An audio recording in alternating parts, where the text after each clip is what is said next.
നമസ്കാരം. ഞാൻ കേശവനുണ്ണി. ഞാനിപ്പോൾ കുരുമുളക് നടലാണ് ഇപ്പോൾ നടത്തുന്നത്. കുരുമുളക് നടുക എന്ന് പറഞ്ഞാൽ എന്താ ഇതെന്ന് വെച്ചാൽ, ഞാൻ മുമ്പ് പറഞ്ഞിട്ടുണ്ട്, മുമ്പത്തെ വീഡിയോയിലൊക്കെ പറഞ്ഞിട്ടുണ്ട്, നമ്മളെ പറമ്പിൽ വെള്ളം നിൽക്കണതാണ്. അതുകൊണ്ട് ശരിക്കും പറഞ്ഞാൽ കുരുമുളക് നട്ടുപിടിപ്പിക്കാൻ ബുദ്ധിമുട്ടാണ്. അതുകൊണ്ട് ഞാൻ ചാക്കിലാണ് കുരുമുളക് നട്ടത്. ചാക്ക് ഞാൻ മാർജിൻ ഫ്രീ പോയി വാങ്ങി കൊണ്ടുവന്ന് 5 രൂപ തോതിൽ ചാക്ക് വാങ്ങിയത്. എന്നിട്ട് അതിൽ ഇത് ചവറ്, വെണ്ണൂറ്, ചാണകപ്പൊടി ഒക്കെ ഇട്ടിട്ടാണ് കുരുമുളക് നട്ടുള്ളത്. അതൊരു 10-15 കുരുമുളക് നട്ടുണ്ട്.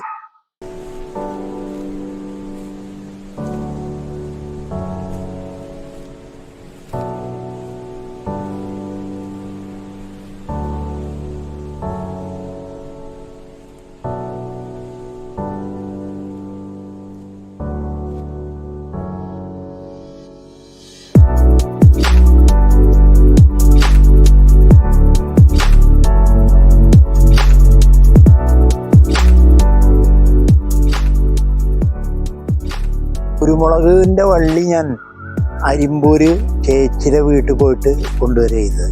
അവിടെ നിന്ന് കൊണ്ടുവന്നിട്ട് അത് നന്നായി പീസാക്കിയിട്ട് മുറിച്ച് ഇട്ട് ചാക്കിൽ നട്ടിട്ടുള്ളത്. ഒരു ചാക്കിൽ 4 പീസ് വെച്ച് നട്ടിട്ട് മാവിൻ്റെയും കുടപ്പുളിയുടെയും നാരകത്തിൻ്റെയും ഒക്കെ തോട്ടിലാണ് വെച്ചിട്ടുള്ളത്. ഇനി അത് തെഴുത്ത് നന്നായതിന് ശേഷം വേണം പടർത്താൻ, മരത്തമ്മിലേക്ക് പടർത്താൻ. കുരുമുളകിൻ്റെ കാര്യമൊക്കെ വയനാട്ടിലൊക്കെ കണ്ടിട്ടുള്ള ഒരു പരിചയം വെച്ചിട്ട് ചെയ്യുന്നതാണ്.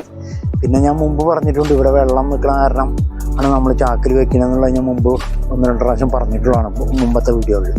മാത്രമല്ല, ഇപ്പം ഈ വീഡിയോ വൈകാൻ കാരണം എന്താ വെച്ചാൽ, ഞാൻ ഈ വേസ്റ്റ് കുഴി അടുക്കള വേസ്റ്റ് ഇടുക, പിന്നെ പറമ്പിലെ ചപ്പ്, ചവറ്, ചകിരി സാധനങ്ങളൊക്കെ കത്തിക്കുന്നത് ഒരു 5 വർഷമായിട്ട് കത്തിക്കുന്ന ഒരു കുഴിയുണ്ട്. വലിയ കുഴിയാണ്, ഒരു 1-1.5 ആൾക്ക് താഴ്ചയുള്ള കുഴിയാണ്. ഞാൻ തന്നെ എടുത്തത് ആ കുഴിയിൽ ഉള്ള വെണ്ണൂറ് കയറ്റി കൊണ്ടിരിക്കുക. അതൊരു 25 അർബാനയോളം കയറ്റി കഴിഞ്ഞു. ഇനിയും അതിന് കയറ്റാനുണ്ട്. അപ്പോൾ ഈ തിരക്കിൻ്റെ ഇടയിൽ കൂടെ അത് ചെയ്യണമെന്ന് മാത്രം. അതിൻ്റെ ഇടയിൽ കൂടെയാണ് ഇപ്പോൾ ഈ കുരുമുളകിൻ്റെ പണിയെടുത്തത്. ഇനി പുതിയ വീഡിയോകളായിട്ട് വീണ്ടും വരാം. നന്ദി, നമസ്കാരം.